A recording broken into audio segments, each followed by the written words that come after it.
there is perhaps no more important or potentially controversial debate that will have some resolution, not a ton, but another step towards resolution than what the committee does with the group of five. Now, I'll throw out my top 25 rankings this week. I've got Tulane at number 20. I had them in the top 25 last week. Some teams ahead of them lost.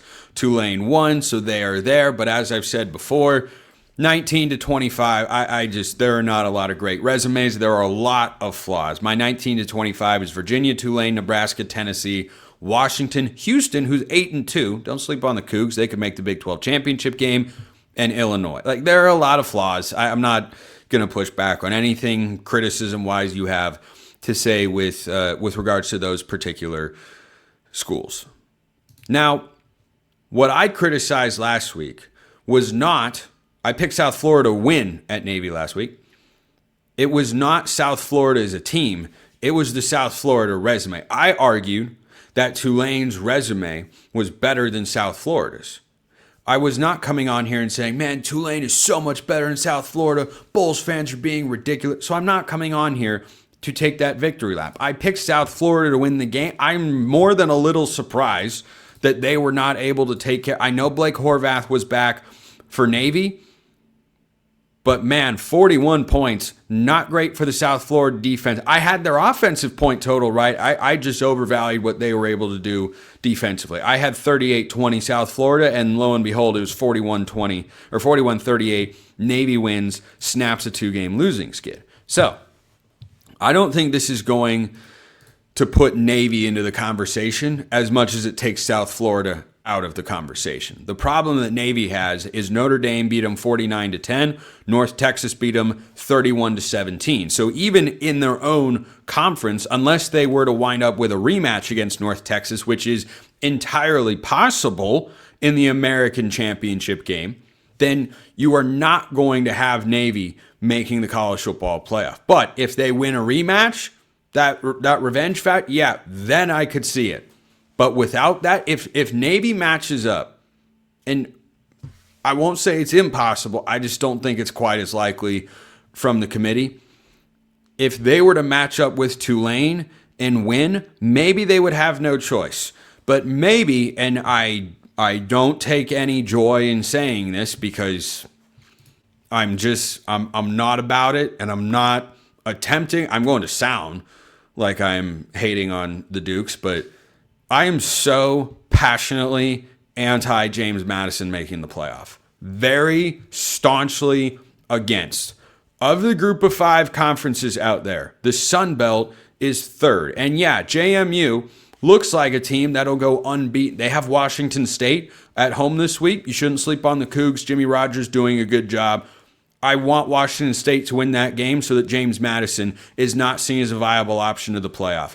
But I think the committee is going to put, I've seen the ESPN metrics on game day pop up. I don't know where they're coming up with all this stuff, but I think they will put in a 12-1 James Madison over, let's say, what would it be, an 11-2 Tulane or Navy. That's the way it seems. Hopefully not. Hopefully not, because James Madison has had a great season. There's no doubt about it. That program wins at a high. Their head coach, by the way, Bob Chesney, according to Rick Neuheisel, is a candidate for the UCLA coaching job. I think it'd be a good hire. Chesney's won at the FCS level, at the Group of 5. They just win at JMU. Google them. They do a lot of winning there. Their schedule in no way,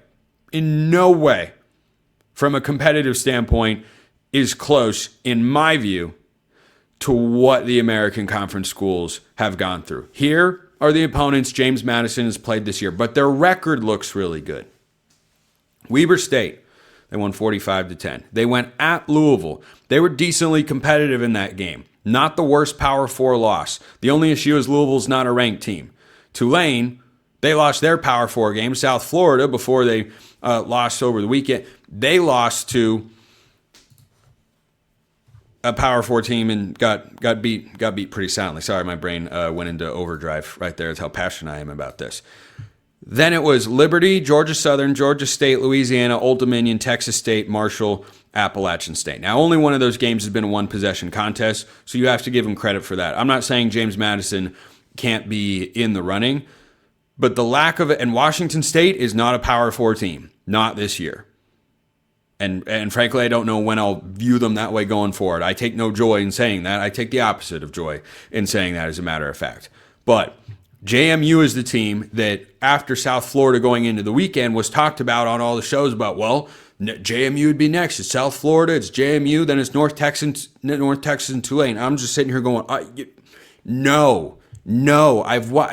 The Sun Belt is third. The American is first for Group of 5 conference rankings this year. So North Texas is the team I would rather see in to the conference championship game than James Madison. But here is the problem.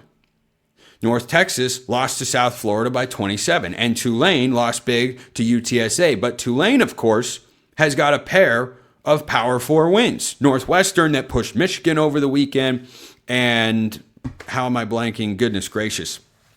I just get so unbelievably fired up about all this stuff. And Duke, who is fallen off, but probably going to be a bowl team in the ACC. So that's not great for Tulane if that's how the committee is looking at all of this sort of stuff.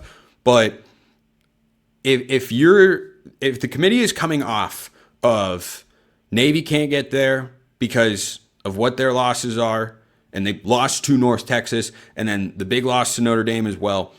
If they then pivot, I don't want to see them pivot to James Madison. I'm sorry, I don't. Between the two resumes, I value North Texas as in the American far more than James Madison. And I value Tulane because of the Power 4 wins above both of them, might I add. So in a perfect world, Tulane and North Texas meet in the American Conference Championship game, and the winner winds up going. I don't think there's a team in the Sun Belt that can beat James Madison. I also don't want to see them get in.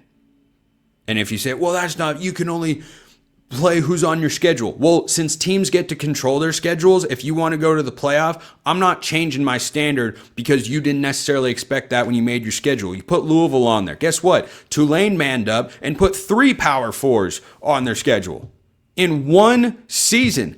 That's the sort of attitude that I want to incentivize and reward for the Group of 5 teams if they're going to automatically get a team into the college football playoff, which I don't think they should. I'm not a fan of auto bids for anyone, quite frankly, but if that's the world we live in, of course it is, then this is how I'd like it to all go down. Now, Navy plays Memphis this week, and then, of course, America's game against Army on December 13th.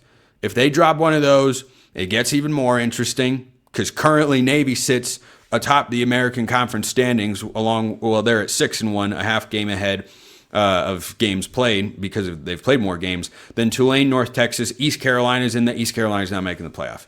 It's Tulane or North Texas. But right now, I'll wrap with this because I know I've been all over. Is this stuff? It annoys me a little bit. I love talking Group of 5 ball. Like that's not what I'm against here. But right now, my Group of 5 playoff rankings after last week: Tulane is first, North Texas is second because of the resume. Frankly, I'm putting South Florida third, JMU fourth, and Navy in there at fifth. Does the committee see it that way? I will probably have more thoughts on that after we see their rankings on Tuesday night. Appreciate everyone listening. I'll see you next time. And until then, hope you all have a wonderful rest of your day.